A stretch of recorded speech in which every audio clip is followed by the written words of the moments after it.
अदालत जब आज़ाद होगी, ये बड़ी क्लियर बात है कि अदालतें इस वक्त आज़ाद नहीं हैं। हम बार बार अपने जज साहिबान को एक पैगाम भिजवा रहे हैं कि हम आपके साथ हैं, कौम आपके साथ है।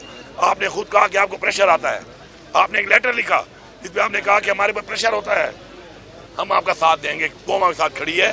आप फैसला हक पे फैसला करें। आपसे कौम को उम्मीद है, इस मनसब पे आपको अल्लाह ताला ने बिठाया इसीलिए कि आप इंसाफ करेंगे। तो हमारा जो 26वीं तरमीम है, ये जो एक डाका मारा गया अदली के ऊपर, जमहूरियत के ऊपर, और जिन पार्टियों ने वोट दिया है न वो जमहूरी है और न वो इस लायक हैं कि लोग उनकी शक्लें भी देखें इसके बाद। तो ये डाका मारा गया है अदला की आज़ादी के ऊपर, ये 26वीं तरमीम के, इसलिए हम मुखालिफ थे, हम हैं और हम रहेंगे। और ऐसी तरमीम को हम रद्दी की टोकरी में फेंकेंगे इंशाअल्लाह। अवाम ने पहले भी मैंडेट दिया इमरान खान को, इन्होंने चोरी किया, इन बेशर्मों ने चोरी किया, चोरी करवाया गया, इदारों ने मिलकर चोरी करवाया, अब ढीठ बन के बैठे हुए हैं, मजीद तरमीमें कर रहे हैं।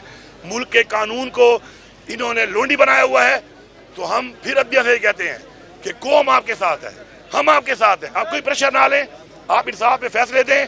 इमरान खान साहब पे सारे झूठे मुकदमे हैं। ये जो केस अभी आपके सामने बयान किया गया है, उसमें बेनिफिशरी ही नहीं है ना इमरान खान साहब न बुशरा बीबी, और केस नहीं लग रहा था।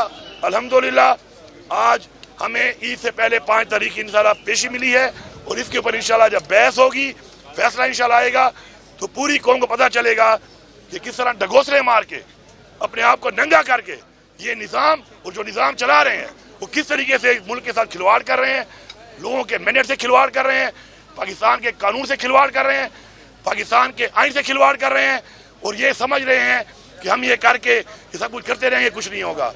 तो इंशाल्लाह हमारी तहरीक जारी है, हमारी तहरीक जारी रहेगी। इमरान खान के साथ हम थे, हम हैं और हम रहेंगे इंशाल्लाह। और वजह क्या है उसकी पूरी कौम सुन ले। वजह यह है कि इमरान खान हमारी कौम की और हमारे बच्चों की जंग लड़ रहा है। 5 तारीख को जिंदाबाद।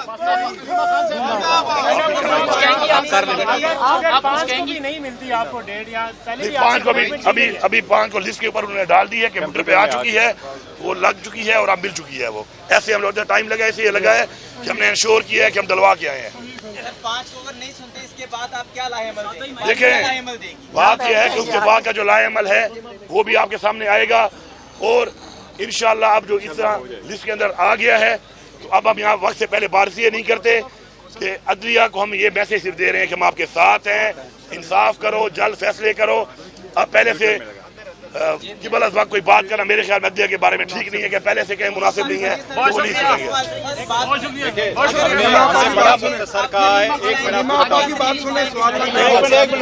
Chief justice of Pakistan, chief justice Islamabad high court से हमने बड़ा मुख्तसर सा रिक्वेस्ट किया। हम ये कह रहे, देखिए मैं से सीधे ठीक है, हमने बड़ा मुख्तसर जिक्र किया चीफ जस्टिस साहब से। एक केस हुआ है जिसमें कन्विक्शन हुई है, और ये जनवरी 17 की कन्विक्शन है जिसमें केस फाइल हुआ था, आज तक उसकी सुनवाई नहीं हो सकी थी। लास्ट टाइम हमारी इसके बाद मीटिंग हुई, कमिटमेंट ये हुई कि इस हफ्ते लगेगा, इस हफ्ते दोबारा नहीं लगा। हम ये समझते हैं कि इंसाफ होता हुआ नजर आना चाहिए।